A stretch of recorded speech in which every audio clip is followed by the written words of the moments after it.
The ancient fortress of Velkareth had stood for 3,000 years, its obsidian towers piercing the crimson sky like spears thrust through the heart of heaven itself. Within its highest chamber, Zethrakal the Eternal, king of all dragons, lounged upon his throne of crystallized flame. The massive creature's scales shimmered between deepest black and molten gold, each one larger than a human shield. His eyes, twin furnaces of amber light, gazed out across the vast expanse of the scorched realm with the weight of millennia behind them. The Dragon King had ruled longer than most civilizations had existed. He had watched empires rise and crumble to dust, seen stars born and die in the cosmic dance above. Yet today, something pierced through his ancient indifference like a blade through silk. A sound, faint but impossible to ignore, drifted up from the lower levels of his fortress. A child was crying. Not the theatrical wailing of young dragons seeking attention, nor the death screams of sacrificial offerings. This was different. Raw. Human. The sound carried a heartbreak so pure and desperate that it resonated through stone and spell alike, finding its way to the very apex of his domain. Zethrakal's massive head tilted, his hearing far more acute than any lesser being could comprehend. The weeping came from the dungeon levels, where his servants kept the latest batch of human prisoners. Typically, he paid little attention to such matters. Humans were brought regularly as tribute from the terrified kingdoms below, either as offerings to appease his wrath or as provisions for his younger, more savage offspring. Their fears and pleas had long since ceased to register in his consciousness. But this crying was different. It held no anger, no rage against fate. Instead, it carried something the Dragon King had not heard in centuries: pure, innocent sorrow. The kind of grief that could only come from a heart too young to understand cruelty, too pure to comprehend why such pain existed in the world.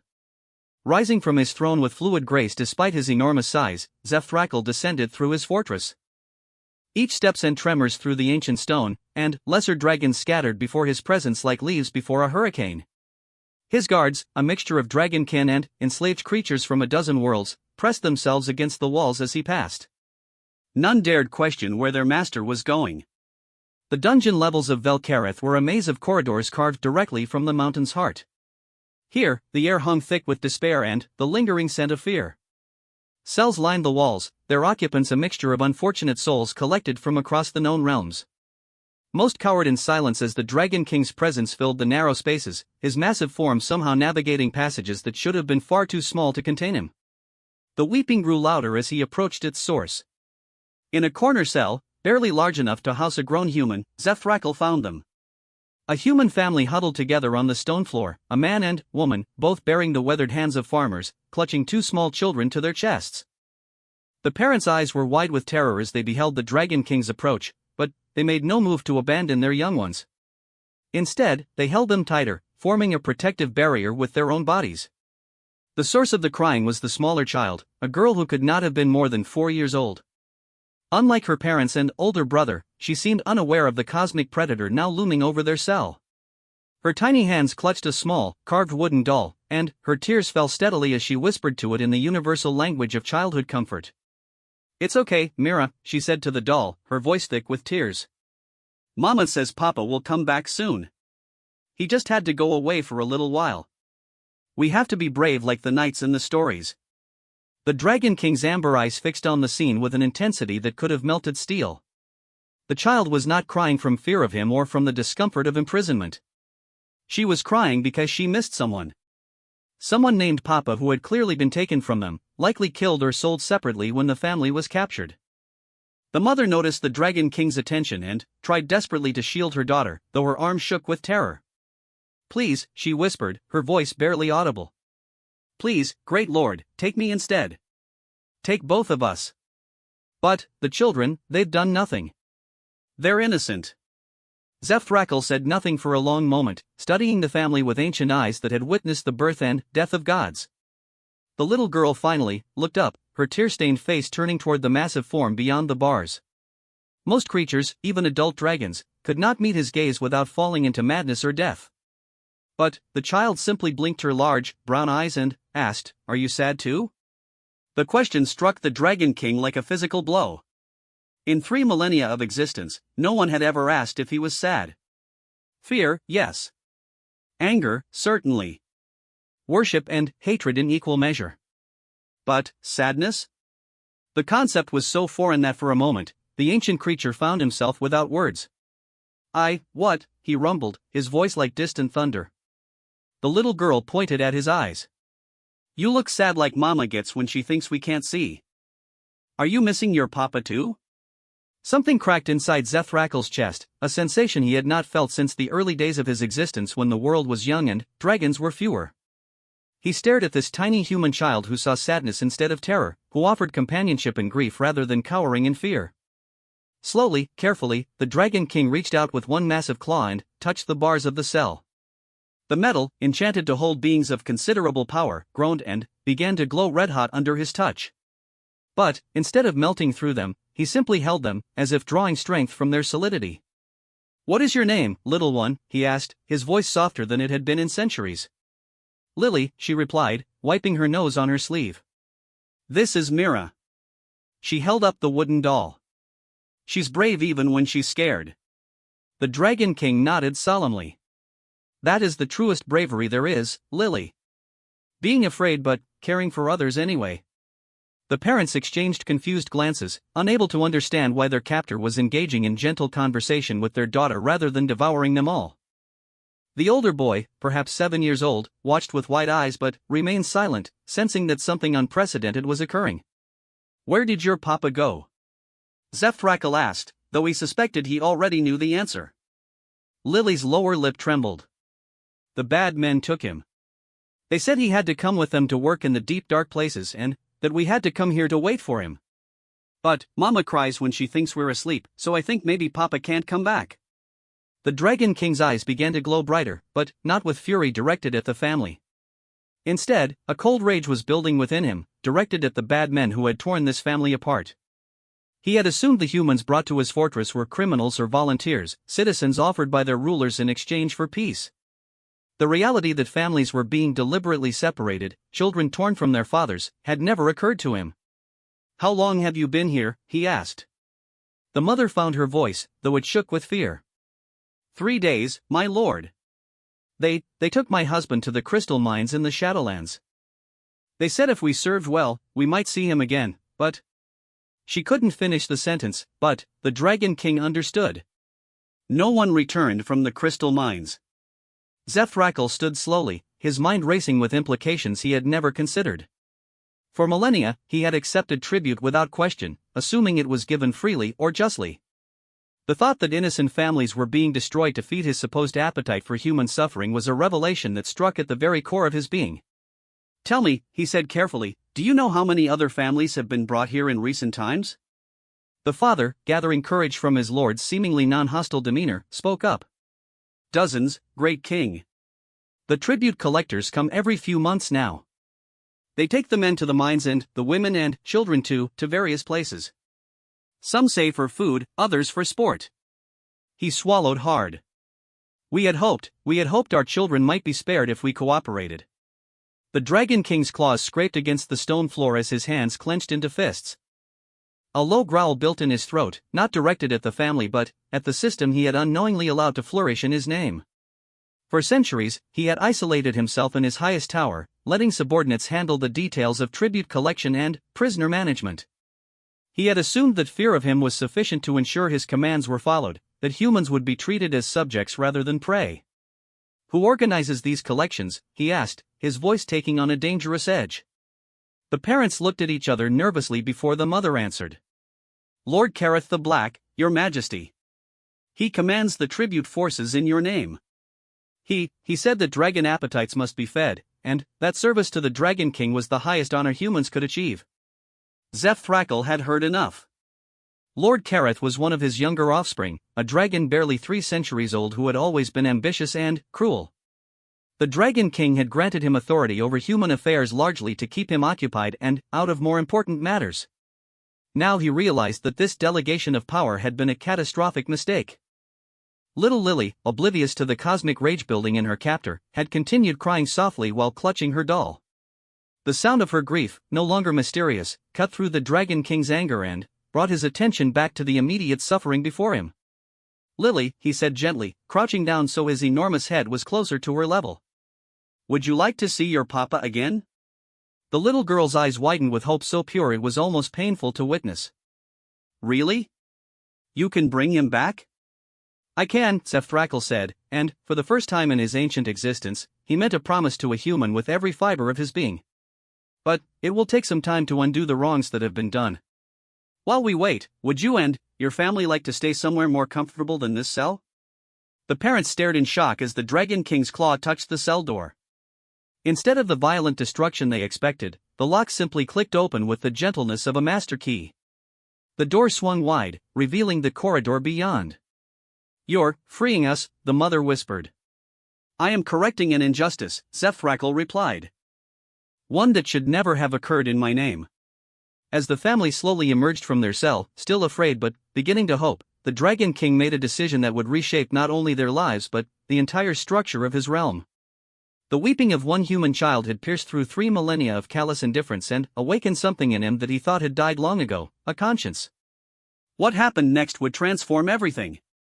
But first, he had to gather information, rescue a father from the crystal mines, and confront the son who had perverted his authority into an engine of cruelty. The child's tears had started something that would not end until every wrong was made right, no matter how long it took or what it cost.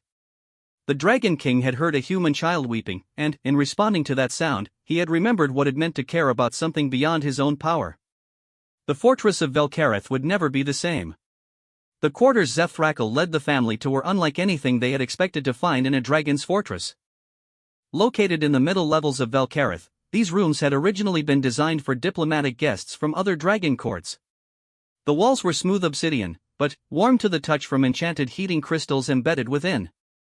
Soft furnishings, sized for human comfort, filled spaces that managed to feel both grand and intimate.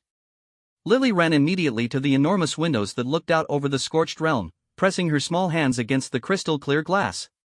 From this height, the landscape below looked like a painting rendered in shades of red and gold, with the crystal formations catching and reflecting light in ways that made the entire vista sparkle like scattered jewels.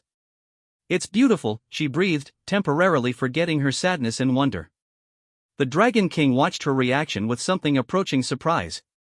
Most beings, when they first saw the scorched realm, spoke of its terror or desolation. Only a child would see beauty first. He found himself studying her response, trying to remember when he had last looked at his own domain and seen anything other than territory to be defended.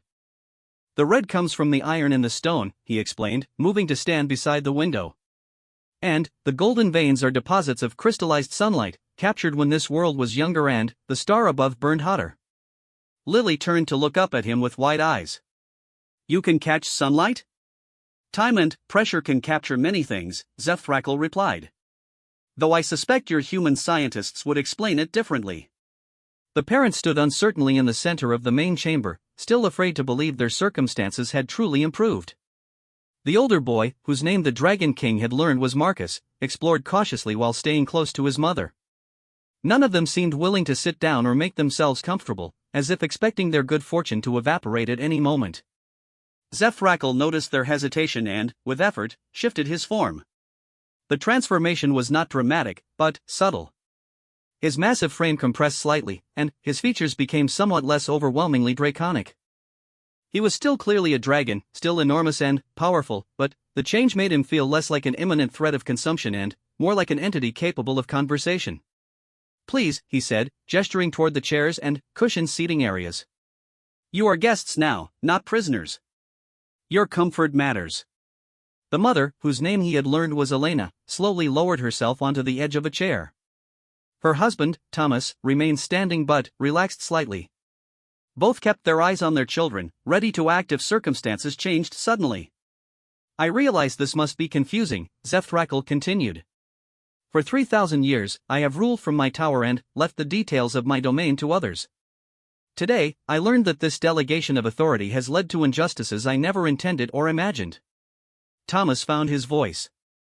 You didn't know about the tribute collections? The separation of families? The Dragon King's eyes dimmed with something that might have been shame. I knew humans were brought to my fortress.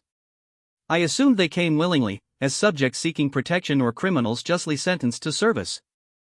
I never questioned the methods used to acquire them, nor did I investigate their treatment after arrival. He turned away from the window, his massive form moving with careful grace to avoid overwhelming the room's human occupants. This was a failure of leadership on my part. A king who does not know what occurs in his own realm and his name is no king at all. Elena clutched her hands together in her lap. What happens now? To us, I mean? And, to my husband?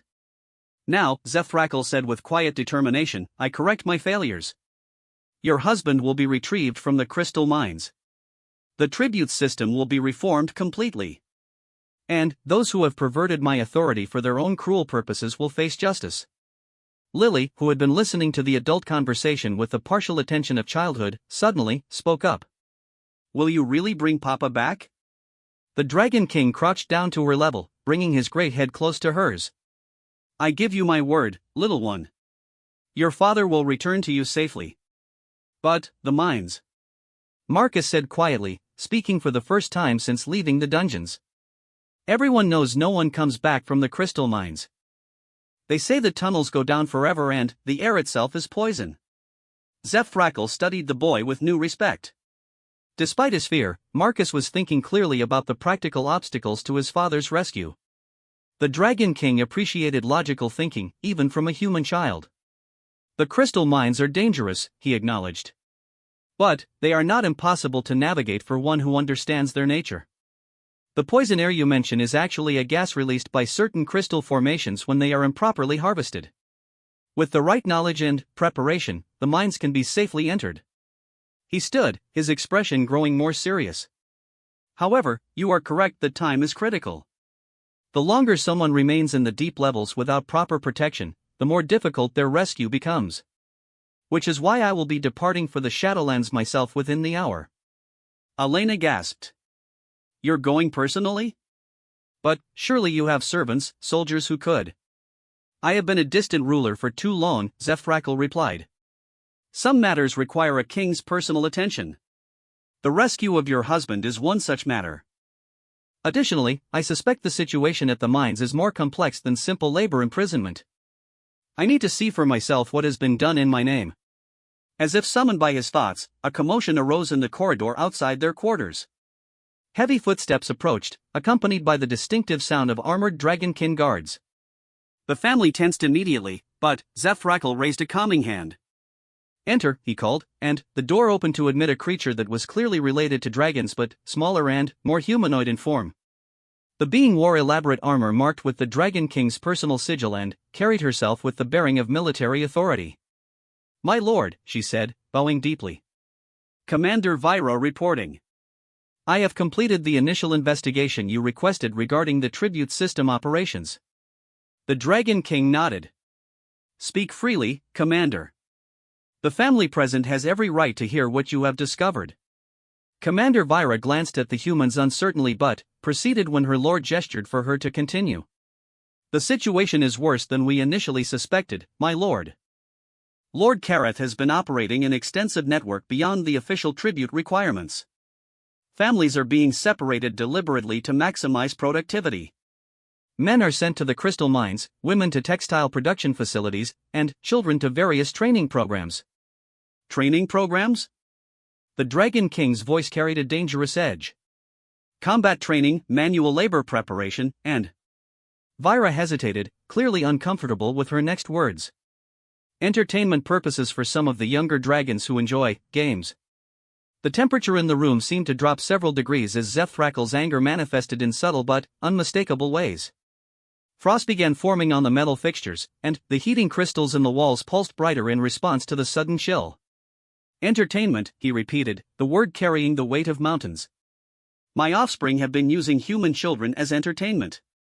Thomas stepped protectively closer to his family, while Elena pulled both children against her sides. But their fear was not directed at the Dragon King. Instead, they were beginning to understand that they had stumbled into a revelation that went far beyond their personal tragedy. Commander Vyra continued her report with professional efficiency.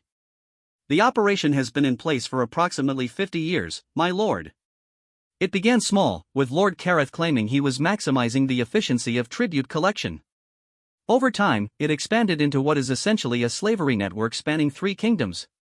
50 years, Zefrakal mused, his anger transforming into something colder and more calculated.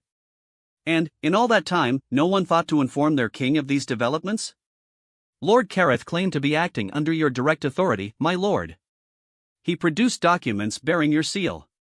Most of the staff believed they were following your explicit orders. The Dragon King was quiet for a long moment, processing the implications. Finally, he spoke, his voice carrying the authority of ages. Commander Vyra, you will prepare an expedition to the crystal mines immediately. I want every human worker located and accounted for. Medical teams are to be standing by for recovery operations. This is a rescue mission, not a negotiation. Yes, my lord. How large a force should I assemble? You misunderstand, Zefthrakal said, moving toward the door. You will provide support and coordination. I will handle the extraction personally. Lily, who had been quietly absorbing the adult conversation, suddenly spoke up. Are you really going to save Papa yourself? The Dragon King paused in the doorway and looked back at her. I am, little one. And, not just your papa. All of the papas and mamas who have been taken from their families. But, what if you get hurt? She asked with the innocent concern only a child could express. The mines are scary and dangerous. Something in the ancient dragon's expression softened. That is very kind of you to worry about me, Lily. But, dragons are difficult to hurt, especially when we are fighting for something important. What are you fighting for? Marcus asked, his boy's mind trying to understand the larger implications of everything he was witnessing. Zefthrakal considered the question seriously before answering. I am fighting to become worthy of the trust you placed in me when you asked if I was sad too. A king who allows suffering in his name is not a king worth having. I intend to be better than I have been. As the Dragon King departed with Commander Vyra to organize the rescue mission, the family was left alone in their quarters for the first time since their capture. The enormity of their situation was slowly beginning to sink in. Mama, Lily said softly, still clutching her wooden doll. Is the dragon really going to bring Papa home? Elena smoothed her daughter's hair, her own emotions a mixture of hope and disbelief. I think he's going to try, sweetheart. I think he really is. Thomas moved to the window, looking out over the vast landscape that now seemed less like a prison and more like the domain of a ruler who was perhaps more complex than they had ever imagined. Did you see his eyes when he talked about the children being used for entertainment? He asked quietly. I've never seen anything that angry that still maintains such control. He's not what I expected a Dragon King to be, Elena admitted. When Lily asked if he was sad, I saw something change in his face. Like he was remembering something he'd forgotten. Marcus, always thoughtful beyond his years, sat down near his sister. Do you think he's really going to change everything? Make it so no more families get separated? I don't know, Elena replied honestly. But, I think we may have witnessed something very rare today. I think we may have seen a king realize he needs to be better than he has been. Outside their window, the scorched realm stretched to the horizon, its red stone and golden crystal formations catching the light of the setting sun.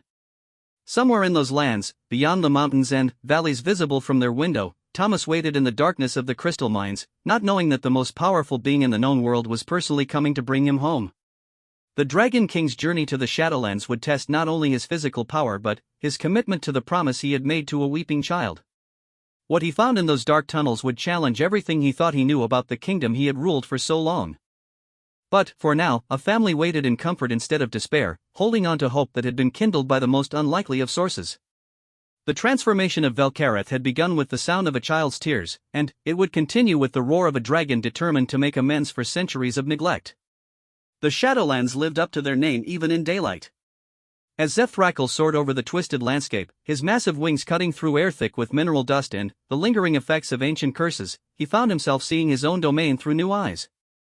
Below him stretched a wasteland of jagged black stone and sulphurous pools, broken only by the geometric scars of mining operations that carved deep into the earth like wounds that refused to heal. He had flown over this territory countless times in the past 3 millennia, but never with the purpose that drove him now. The knowledge that human families were being destroyed in these pits had transformed the familiar landscape into something alien and terrible. Every mining shaft, every processing facility, every guard tower now represented potential suffering that had occurred under his authority while he remained isolated in his tower. The crystal mines themselves were visible from miles away, a vast complex of interconnected excavations that descended into the mountain's heart like a massive spiral staircase carved for giants. Steam and strange lights emanated from the depths, creating an otherworldly glow that was beautiful and ominous in equal measure.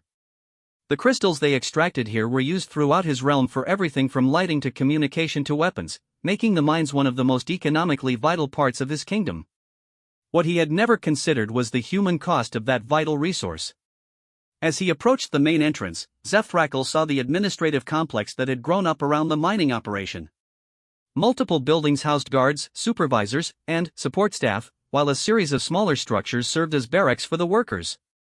The entire facility was surrounded by high walls topped with crystalline barriers that would prevent escape and, he now realized with growing anger, rescue. Landing near the main gate with an impact that sent tremors through the ground for miles around, the Dragon King was immediately surrounded by panicked guards and officials. Most had never seen him in person, and his unexpected arrival threw the entire facility into chaos. "My Lord Dragon King," gasped a trembling humanoid figure wearing the robes of a mine supervisor. We were not expecting an inspection today. If you had sent word ahead, we could have prepared properly." Zethrakal's amber eyes fixed on the supervisor with an intensity that made the smaller being stumble backward. "I am not here for an inspection," he said, his voice carrying across the entire complex and bringing all activity to an immediate halt. "I am here to retrieve a human prisoner named Thomas and to investigate the conditions under which humans have been held in my name." The supervisor's face went pale. A specific prisoner, my lord? Our records are extensive, but finding one individual among thousands might take some time." "Thousands?" The Dragon King's voice rose slightly, though he maintained strict control over his anger. "How many humans are currently imprisoned in these mines?" "Not imprisoned, my lord," the supervisor said quickly, clearly sensing the danger in the Dragon King's tone. "They are workers, serving their tribute obligations according to Lord Caratha's directives. We currently house approximately 4,500 humans across all levels of the mining complex." Zethrakal's claws carved deep furrows in the stone ground beneath him. 4,500 humans, all separated from their families, all laboring in conditions he was beginning to suspect were far worse than anyone had reported to him. "Show me," he commanded.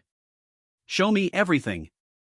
And send word immediately to find Thomas of the Greenhill farming community. His wife and children are waiting for his return." As they descended into the mining complex, the Dragon King's worst fears were rapidly confirmed. The upper levels, where the supervisor clearly hoped to contain the royal visit, were clean and well-maintained. The human workers they encountered here appeared healthy and were engaged in relatively safe extraction work. But Zethrakal's senses, honed by millennia of experience, detected something else beneath the carefully managed surface presentation. "These workers," he observed, stopping beside a group of humans operating crystal extraction equipment. "How long have they been assigned to this level?" "These are our most experienced crews, my lord," the supervisor replied proudly. "Some have been working this level for over a year." The Dragon King approached one of the workers, a middle-aged woman whose hands bore the distinctive crystalline scarring that came from prolonged exposure to raw crystal formations. "What is your name?" he asked gently. The woman looked up in shock, clearly never expecting to be addressed directly by the legendary ruler. "Sarah, my lord," she stammered. "Sarah of Millbrook. How long have you been here, Sarah?" 3 years, my lord. I was brought here after my village's harvest failed and we couldn't meet the tribute requirements." Zethrakal's eyes narrowed. "And your family? Where are they?" Sarah's expression crumbled slightly before she forced it back into neutral lines. I don't know, my lord. My children were sent to different facilities. My husband to the deep excavation teams. The supervisors said it was more efficient to separate us based on our skills." The Dragon King turned to fix the supervisor with a stare that could have melted steel. "Deep excavation teams?" "Yes, my lord," the supervisor replied, his nervousness increasing with every passing moment. "The most physically demanding work requires the strongest workers. We house them in the lower levels where they can be closer to their work sites." "Show me these lower levels," Zethrakal commanded, and his tone made it clear that refusal was not an option. The descent into the deeper parts of the mining complex was like traveling into a different world. As they moved further from the surface, the carefully maintained facade of the upper levels fell away to reveal the brutal reality beneath. The air grew thicker and more difficult to breathe, heavy with mineral dust and strange vapors from the crystal formations. The lighting became sparse and uneven, casting harsh shadows that made the tunnels feel oppressive and maze-like. The workers they encountered at these levels told a very different story from the relatively comfortable surface crews. These humans were thin, their skin bearing the telltale signs of prolonged exposure to toxic crystal emissions. Many showed symptoms of respiratory problems, and all moved with the exhausted caution of people pushed beyond their physical limits. "How often do these workers see the surface?" Zefrakal asked as they passed a group of men hauling massive crystal formations toward processing stations. "The deep-level workers are rotated upward every few months, my lord," the supervisor replied, though his tone suggested he was less confident in this answer than his previous explanations. The Dragon King stopped walking and turned to face his guide directly. "I can smell lies as easily as I can smell fear," he said quietly. "The truth, if you please." The supervisor swallowed hard, sweat beading on his forehead despite the cool temperature of the deep tunnels. The deepest level workers rarely return to the surface, my lord. The transition is difficult for them, and they tend to be more productive when they remain in consistent conditions. Productive until they die from exposure, you mean? It was not a question, and the supervisor's silence was answer enough. As they continued deeper, Zefrakal's acute hearing began picking up sounds that filled him with cold rage. Somewhere in the distance, he could hear coughing, labored breathing, and the quiet conversations of people too exhausted to speak in normal voices. These were not the sounds of a healthy workforce engaged in honorable labor. These were the sounds of people slowly dying. "Where are the medical facilities for the deep-level workers?" he asked. "Medical facilities," the supervisor repeated, as if the concept was foreign to him. The Dragon King stopped walking entirely. "You mean to tell me that you have thousands of humans working in toxic conditions without medical support?" Lord Caratha's directives emphasized productivity over other considerations. He assured us that humans were more resilient than they appeared, and that providing too much comfort would reduce their work efficiency. Zefrakal's form began to subtly expand as his anger built, his draconic nature asserting itself in response to the magnitude of the injustice he was uncovering. "And where," he asked in a voice like distant thunder, "are Lord Caratha's directives regarding the reunification of separated families?" The supervisor's face went completely white. There are no such directives, my lord." The silence that followed was deafening. In that moment, the Dragon King finally understood the full scope of what had been done in his name. Families had been deliberately destroyed not for efficiency or productivity, but because separated people were easier to control. Men had been sent to die slowly in toxic mines while their wives and children were scattered across the realm to prevent them from organizing resistance or escape attempts. "Find Thomas of Greenhill," Zefrakal commanded, his voice carrying the full weight of 3 millennia of accumulated authority. "Find him now. And prepare immediate evacuation procedures for every human in the deep levels. I am declaring a medical emergency." "My lord," the supervisor protested weakly, "the evacuation procedures would shut down production for weeks." "Lord Caratha's quotas require." "Lord Caratha's authority ends now," the Dragon King declared, his words echoing through the tunnels with supernatural force. "I am resuming direct control of all operations in my domain. The quotas are suspended. The separation policies are terminated. And anyone who objects will answer to me personally." As news of the Dragon King's presence spread through the mining complex, something remarkable began to happen. Human workers who had labored in despair for months or years suddenly found themselves working with an energy born of hope. Word spread quickly through the tunnels that the legendary ruler himself had come to investigate their conditions, that families might be reunited, that the nightmare of separation and slow death might actually be ending. Thomas was found in one of the deepest excavation sites, his condition serious but not critical. The Dragon King's medical teams, hastily summoned from the surface, began treating him immediately for crystal exposure while making preparations for his transport to the surface. When Thomas learned that his family was safe and waiting for him in the Dragon King's own fortress, tears of relief streamed down his dust-covered face. "I thought I would never see them again," he whispered as medical attendants worked to clear his lungs of crystal and dust. "I thought they would grow up without knowing what happened to me." "They will know exactly what happened," Zefrakal replied, his massive form somehow managing to convey gentleness despite his overwhelming presence. "They will know that you endured suffering to keep them alive, and that you survived long enough for wrongs to be made right. As the evacuation of the deep levels began, the Dragon King stood at the entrance to the mining complex and surveyed the scope of the operation required to undo decades of systematic cruelty. Thousands of humans needed medical attention, psychological support, and reunification with scattered family members. The economic systems of his realm would need to be completely restructured to eliminate forced labor while maintaining necessary production. But, watching Thomas being carefully transported to the surface, knowing that soon he would be reunited with Elena, Marcus, and little Lily, Zefrakal felt something he had not experienced in centuries, a sense of purpose that went beyond mere power or territory. The weeping of one child had set in motion a transformation that was only beginning. The rescue of one father was just the first step in rebuilding a kingdom that had forgotten the difference between strength and cruelty. And, somewhere in the back of his ancient mind, the Dragon King found himself looking forward to seeing Lily's face when she was reunited with her papa. The hardest part was yet to come. Confronting Lord Kareth and dismantling the corrupt system he had built would require all of Zefrakal's power and cunning. But, for now, it was enough to know that families would be whole again, that children would stop weeping for parents they thought they would never see again. The transformation had begun in earnest, and there would be no turning back. The return journey to Velkareth carried a weight of significance that went far beyond the physical transport of rescued humans. Zefrakal flew at the head of a convoy that included medical transports, supply carriers, and escort dragons, all moving with the coordinated precision of a military operation that had been planned in hours but executed with the efficiency of centuries of experience. In the lead medical transport, Thomas drifted in and out of consciousness as healers worked to purge the crystalline toxins from his system.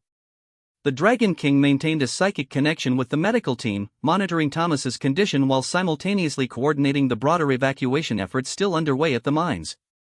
His ancient mind, capable of processing multiple complex operations simultaneously, juggled rescue logistics, medical priorities, and the growing political implications of what he had discovered.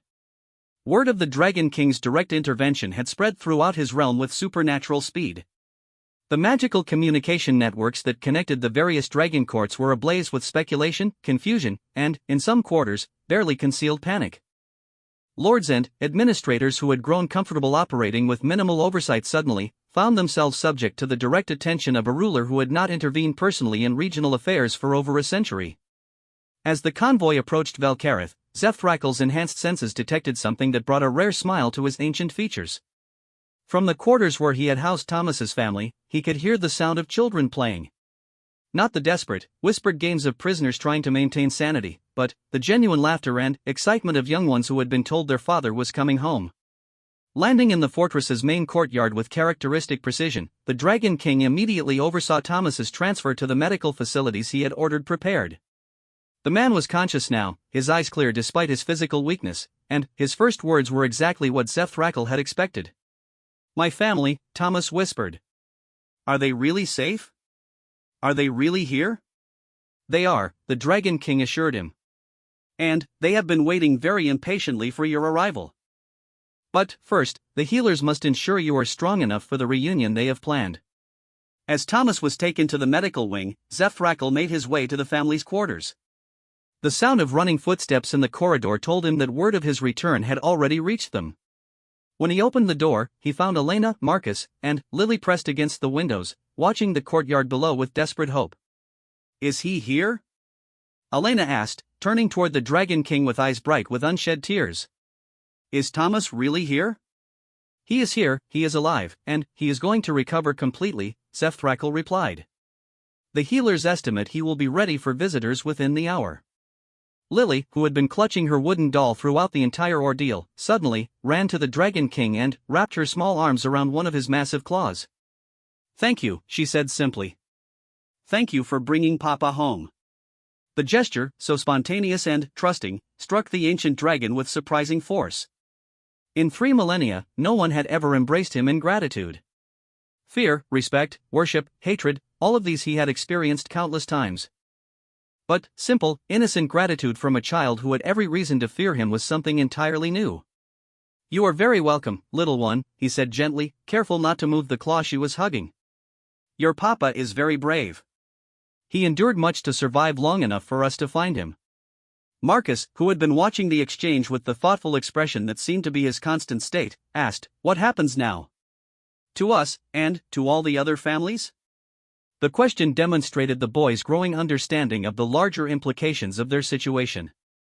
Zefrakal found himself respecting the child's ability to think beyond his immediate circumstances to consider the broader consequences of recent events. Now, the Dragon King replied, we rebuild. The system that separated your family and thousands of others will be dismantled completely. New policies will be established to ensure that families remain together and that tribute obligations are fair and humane. It will take time, but it will be done. Elena stepped closer, her expression mixing hope with lingering caution. And Lord Kareth? The one who created this system? Zefrakal's expression darkened slightly. Lord Kareth will answer for his actions. He perverted the authority I granted him and caused immeasurable suffering. Justice will be served. The conversation was interrupted by the arrival of Commander Vyra, who entered with news that the Dragon King had been both expecting and dreading. My lord, she reported, Lord Kareth has learned of your intervention at the mines. He is currently gathering his supporters and has declared that you are acting under the influence of human manipulation. He claims that your judgment has been compromised and that he represents the true interests of dragonkind. The family tensed at this news, suddenly understanding that their rescue had triggered a larger conflict within the dragon hierarchy. Zefrakal, however, seemed unsurprised by this development. How many support him? He asked calmly. Approximately 30% of the younger dragons, my lord. They believe that your recent changes in policy represent weakness rather than wisdom. Lord Kareth has been very persuasive in arguing that dragons should not concern themselves with human suffering. Lily, still holding onto the Dragon King's claw, looked up at him with worry. Are you in trouble because you helped us? The question, asked with such innocent directness, cut through all the political complexity surrounding them. Zefrakal looked down at the little girl whose tears had started this entire transformation and realized that the answer was simpler than he had initially thought. No, little one, he said with quiet confidence. I am not in trouble. I am finally doing what a king should do. And anyone who believes that caring about the suffering of innocent people is weakness has forgotten what true strength means. Commander Vyra shifted uncomfortably. My lord, Lord Kareth has requested a formal audience. He wishes to discuss the future of the realm's policies regarding human populations. Grant his request, Zefrakal replied without hesitation. Schedule the audience for tomorrow evening in the Great Hall. Ensure that all members of the Dragon Court are present. It is time for some long overdue clarifications about the nature of leadership in this realm. As Commander Vyra departed to make the necessary arrangements, the Dragon King turned his attention back to the family that had inadvertently triggered a political crisis by simply existing and suffering in his domain. I want you to know, he said seriously, that whatever happens in the coming days, you and the other rescued families will be protected. The changes we have begun will not be reversed, regardless of the political cost. Thomas, having been cleared by the medical team faster than expected, appeared in the doorway at that moment. Despite his obvious weakness and the lingering effects of his ordeal, his face lit up with joy at the sight of his family. Elena ran to him, followed immediately by both children, and the reunion that followed was exactly what Zefrakal had hoped to witness. Watching the family embrace, listening to their tears of joy and relief, the Dragon King felt a certainty settle in his ancient heart. Whatever confrontation awaited him with Lord Kareth and his supporters, whatever political maneuvering and power struggles lay ahead, this moment made it all worthwhile. Papa! Lily cried, holding up her wooden doll. Mira waited for you too. We were brave like you taught us. Thomas, tears streaming down his face, held his daughter close and looked over her head at the massive dragon who had made this reunion possible. My lord, he said, his voice thick with emotion, I can never repay what you have done for us. You already have, Zefrakal replied quietly. You taught me that strength without compassion is not strength at all. You reminded me what a king is supposed to protect. As the family continued their reunion, the Dragon King stepped back to give them privacy while he considered the challenges ahead. Lord Kareth's rebellion was not unexpected, but it would need to be handled carefully to avoid splitting the realm into factions. The younger dragons who supported Kareth were not inherently evil, merely misguided in their understanding of what it meant to rule. The confrontation would come soon enough. Tonight, however, was for celebration. Families were being reunited throughout the fortress as more transport convoys arrived from the mines. Children were discovering that their parents had survived. Husbands and wives were finding each other after months or years of separation. Standing at the window of the family's quarters, looking out over his ancient domain, Zethrakal found himself seeing everything differently than he had just a few days earlier. The red stone and golden crystals of the scorched realm looked the same, but now he understood that a kingdom was not made of stone and crystal. It was made of the people who lived within it, and his responsibility was not just to rule over them but to ensure their well-being. Tomorrow would bring political challenges that would test his authority and resolve. Lord Kareth would make his case for the old ways, for the brutal efficiency of treating humans as resources rather than subjects worthy of protection. The younger dragons would have to choose between tradition and transformation. But tonight, a little girl was showing her papa the wooden doll that had kept her brave during their separation. Tonight, a family was whole again. And the Dragon King who had ruled for 3 millennia was finally learning what it meant to be worthy of the power he wielded. The sound that had started everything, a child's tears, had been replaced by the sound of joy. And that, Zethrakal decided, was the most beautiful music he had ever heard. The Great Hall of Velkareth had not hosted a full assembly of the Dragon Court in over 2 centuries. As the appointed hour approached, the massive chamber filled with beings whose combined age spanned tens of millennia and whose collective power could reshape continents.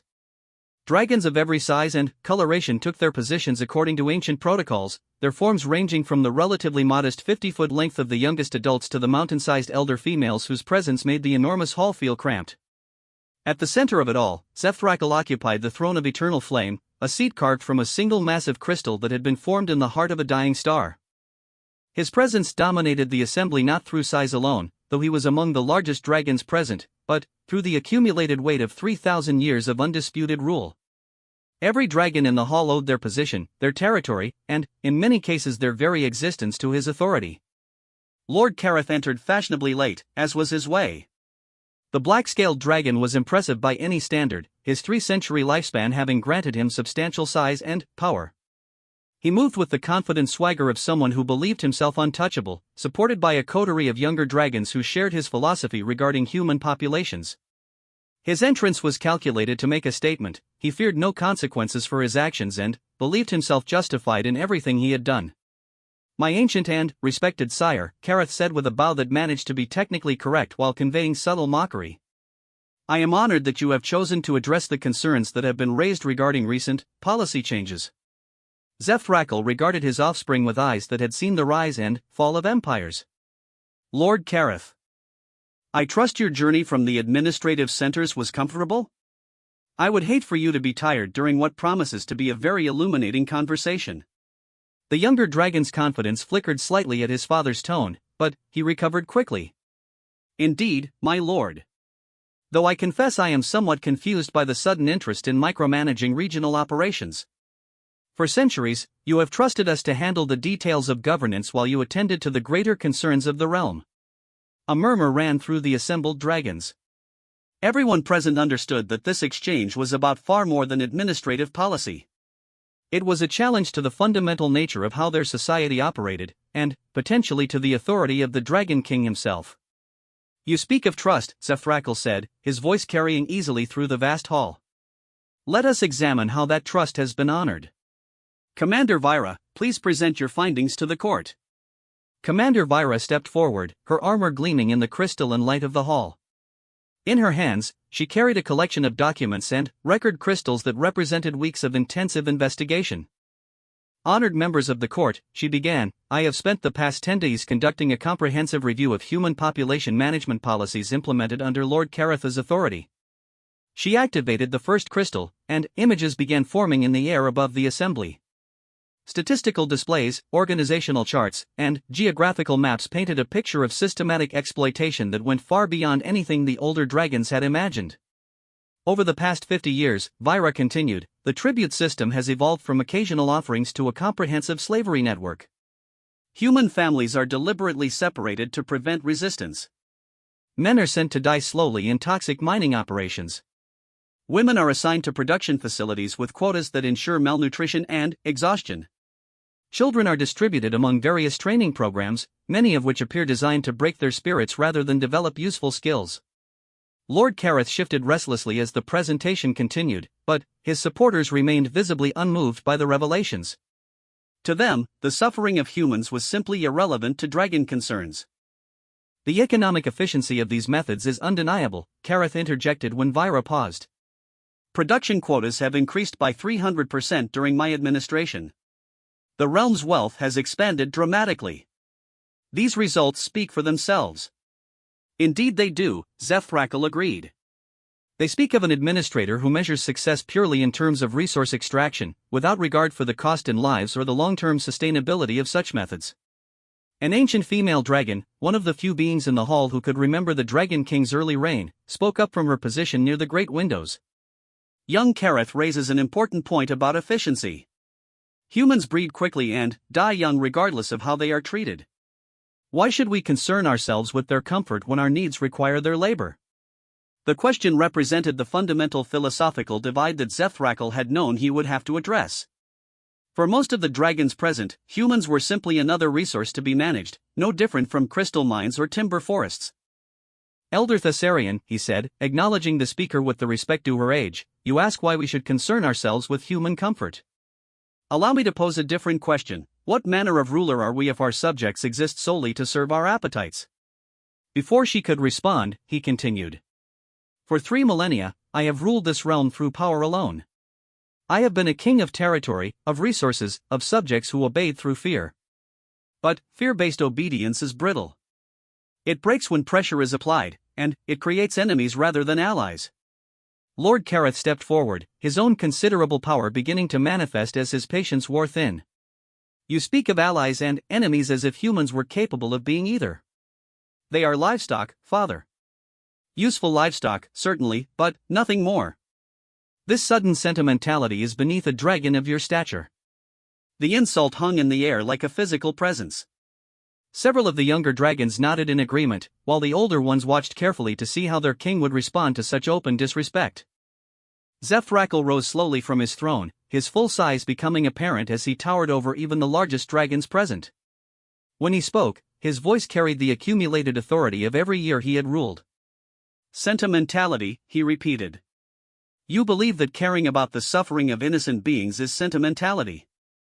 You believe that a king's strength is measured by his indifference to the pain caused in his name. The temperature in the hall began to drop as the Dragon King's power manifested in response to his growing anger. Frost formed on the crystal walls, and the lesser dragons in the assembly began to back away instinctively. Let me share something I learned recently, Zethrakal continued, his words cutting through the supernatural chill like blades. I learned it from a human child who asked if I was sad. Do you know what I discovered in that moment, Lord Kareth? I discovered that I had become exactly what you are now, a creature so focused on power and efficiency that I had forgotten what it meant to care about anything beyond my own dominance. He stepped down from the throne, his massive form moving with predatory grace as he approached his son. The child who asked if I was sad taught me something that 3,000 years of ruling had not, that true strength comes not from the ability to cause suffering, but from the wisdom to prevent it. Lord Kareth's supporters began to back away as the confrontation intensified, but the younger dragon held his ground. Pretty words, father, but words do not govern a realm. Power does. Fear does. The humans serve us because they know the consequences of refusal. Change that dynamic, and you invite rebellion, chaos, the collapse of everything our kind has built. Our kind has built nothing, Zethrakal replied with devastating simplicity. We have taken. We have conquered. We have ruled through terror. But we have built nothing lasting, nothing worthy of the intelligence we claim to possess. He gestured toward the great windows that looked out over the scorched realm. Look at our domain, Kareth. Look at what 3 millennia of fear-based rule has created. A wasteland populated by subjects who hate us, who cooperate only because they have no choice, who would celebrate our destruction if they believed it possible. The truth of those words resonated through the hall, striking even the most tradition-bound dragons with uncomfortable recognition. Their realm was indeed a wasteland, beautiful in its crystalline formations but devoid of the voluntary loyalty that characterized truly great kingdoms. I propose a different path, the Dragon King continued, his voice now carrying the weight of absolute conviction. I propose that we earn the respect of our subjects through just governance rather than demanding it through terror. I propose that we build a realm that our subjects are proud to be part of rather than desperate to escape from. Elder Thessarian spoke again, her ancient voice thoughtful. And if this experiment in compassionate governance fails? If kindness is interpreted as weakness and our subjects rebel against us?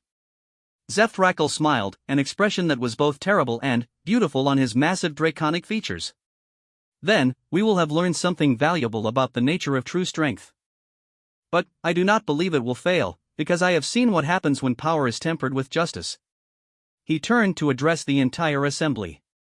Yesterday, I rescued a human family that had been separated by our tribute system.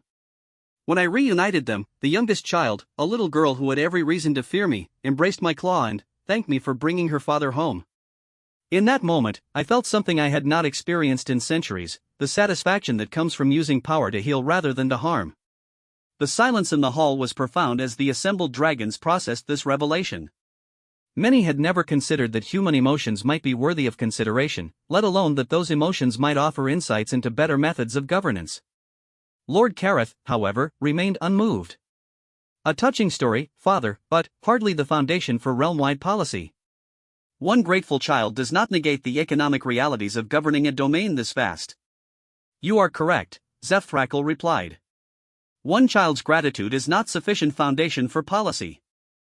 But the principle she represents is that subjects who are treated with justice and compassion become allies rather than enemies. That a kingdom built on willing cooperation is stronger than one maintained through fear. He returned to his throne, but did not sit. Instead, he stood before it in a posture that conveyed both authority and accessibility. I am implementing immediate changes to all human population policies. Families will be reunited. Tribute obligations will be restructured to be sustainable and humane. Working conditions will be improved to ensure the health and safety of all subjects. Lord Kareth's scales began to darken with rage. And who will enforce these changes? Who will ensure that production quotas are met? Who will maintain order when the humans realize they no longer need to fear us? I will, Zefthrakal replied simply. As will every dragon in this court who understands that true leadership means accepting responsibility for the well-being of all subjects, not just the powerful ones. The confrontation that followed was brief but decisive. Lord Kareth, supported by his faction of younger dragons, attempted to challenge his father's authority directly. The battle was magnificent in its fury and terrible in its conclusion. When the crystal dust settled and the supernatural fires died down, Lord Kareth's rebellion had been crushed completely. But, more importantly, his defeat had been witnessed by every member of the Dragon Court, serving as both warning and demonstration. The Dragon King's power remained absolute, but now it would be used in service of justice rather than mere dominance. In the weeks that followed, the transformation of the realm proceeded with remarkable speed. Families were reunited across the kingdom. Working conditions improved dramatically. The tribute system was restructured to ensure that all contributions were voluntary and fairly compensated. And, in the quarters that had once housed prisoners but now served as diplomatic guest rooms, a little girl named Lily played with her wooden doll while her father told stories of brave knights and wise kings. Sometimes, when the Dragon King passed by their windows during his evening flights, she would wave to him, and he would dip his wings in acknowledgement. The realm of Velkareth had been transformed by the sound of a child's tears, but it was sustained by the laughter that replaced them. The Dragon King had learned that true power lay not in the ability to cause fear, but in the wisdom to inspire hope. And they all lived not just happily, but justly, ever after.